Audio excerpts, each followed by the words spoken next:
Hi Panapal, stationery lovers, and everyone in between, welcome back to my channel. Over on my corner of the internet, I wax poetic about all things stationery, so everything from planners, pens, journals, stickers, washi tape, all of it, I'm here for it.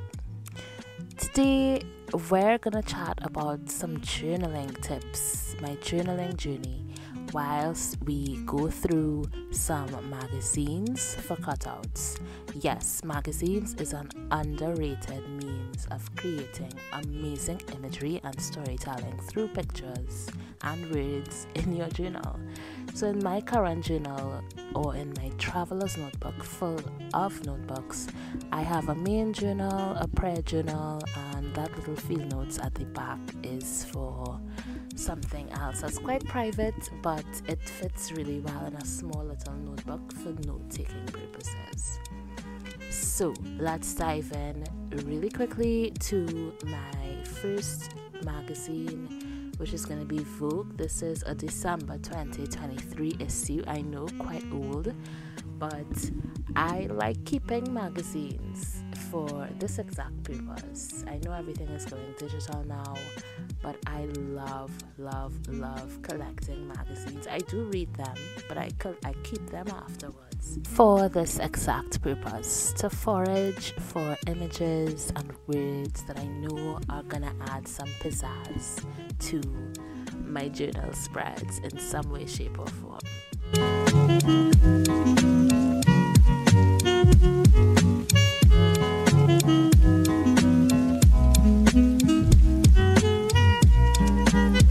2024, I've been journaling in multiple notebooks over time, one after the other, an A6, a B6 Slim, and I'm currently journaling in an A6 notebook once again. So I tend to fluctuate between A6 and B6 Slim most of the time.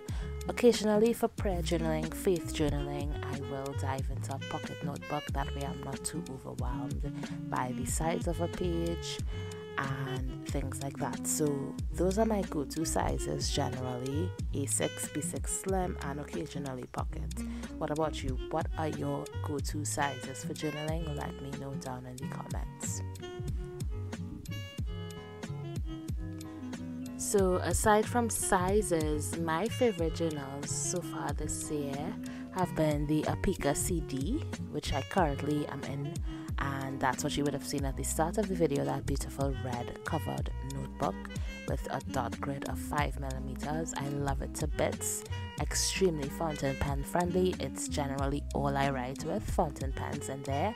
Everything from fine, medium to broad and double broad size nibs work amazingly in that notebook. No feathering, no bleeding, slight ghosting, but very slight depending on the size of the nib and how much ink it puts down on paper. I love that notebook to pieces. Sometimes I prefer it to the Midori MD, which tends to be my go-to, but overall I love a good A6 square gridded, if that's a word, notebook.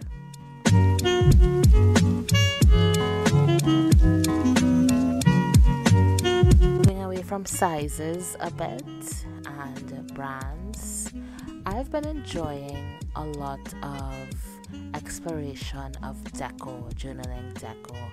I've dived back into my wax seals or wax stamps, if that's what you call them. I'll roll with whatever you call them.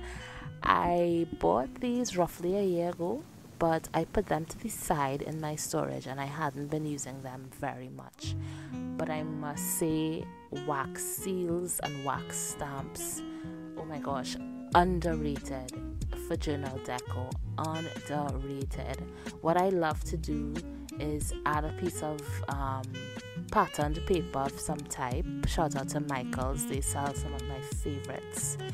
And what I do is I stick that down to add some dimension and some color to the page, and then I add a wax seal by mixing multiple colors at the very top of the piece of paper. That way it looks from the eye like the wax seal is holding down the piece of paper, and then I write on that piece of paper. I'll show you in a look I'll show you in a spread here so you can have a look at what it looks like. Very underrated, beautiful. I've been obsessed with that in the recent months, and I love moving back into using a lot of my wax seals. I have a ton, and they can be quite demanding in terms of setup, so you have to light some form of a candle. I like to use these little ones, and then you put together a color scheme of your choice. You wait for the wax pieces to melt, and you go from there with your different stamps. I love the final look. Even though it is a bit of work, it's not as easy as plopping something down on a page. It does have a bit of work to it. I don't mind, I love it. I've also started back faith journaling much more than I used to. I aim to faith journal every single day.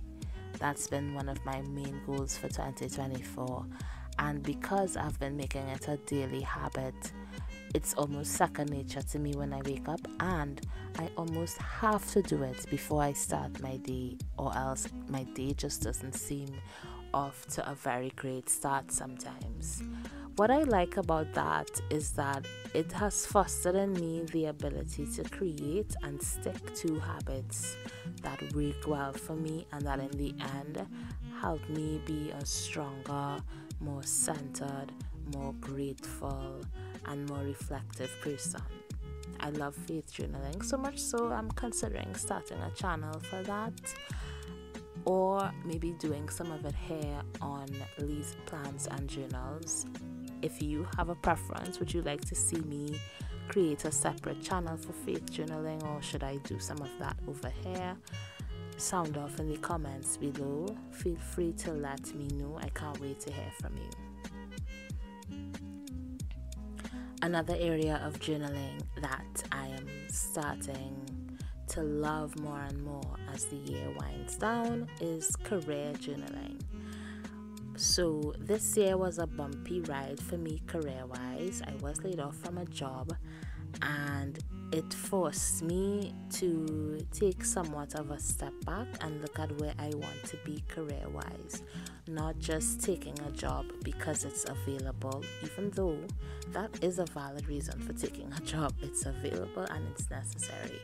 But more so looking at more deliberate career development and things that I can do so that when I look back at my working life, all of my work experience tells a story and coincides.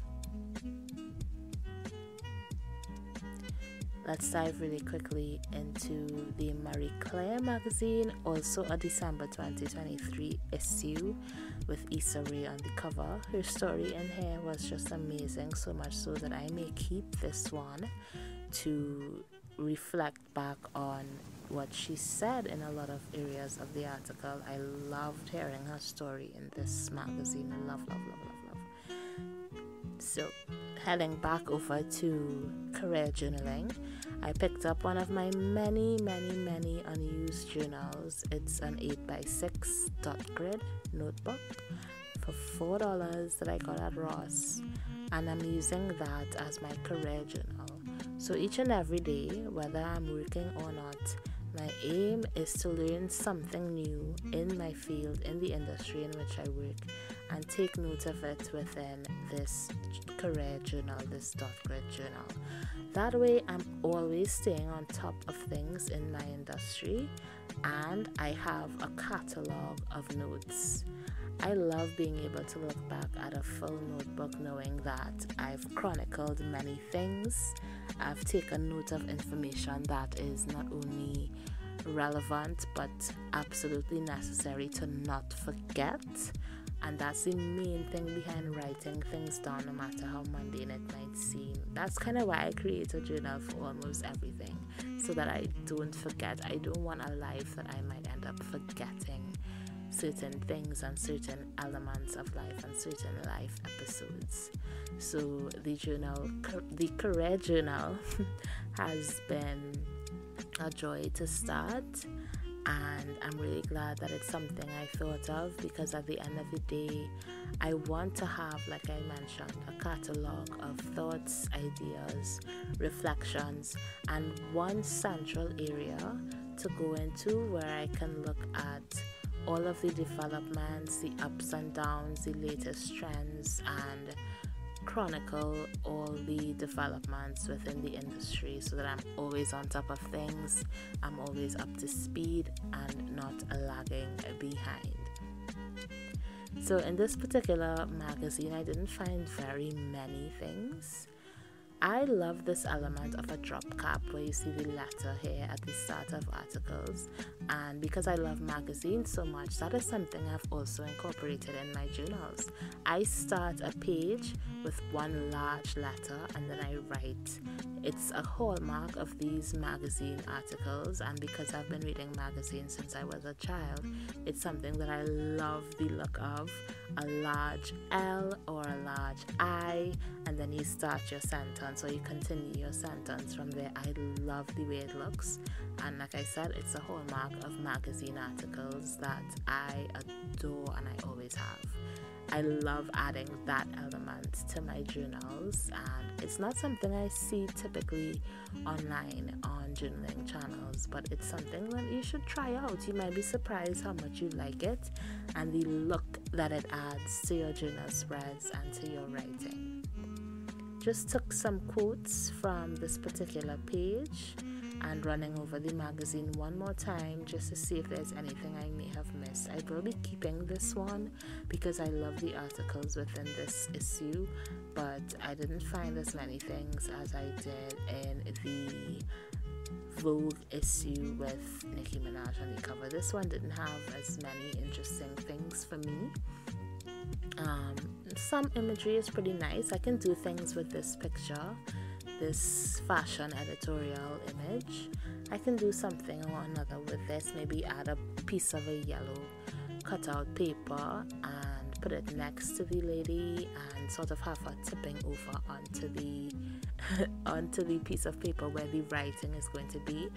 Picture it, just picture it. I'm seeing it in my mind's eye and it's gonna look great at the end. I promise you. I will actually show you what the image that I have in mind looks like at the very end of this video. So just going over things one last time, like I mentioned, just to make sure I didn't miss too much.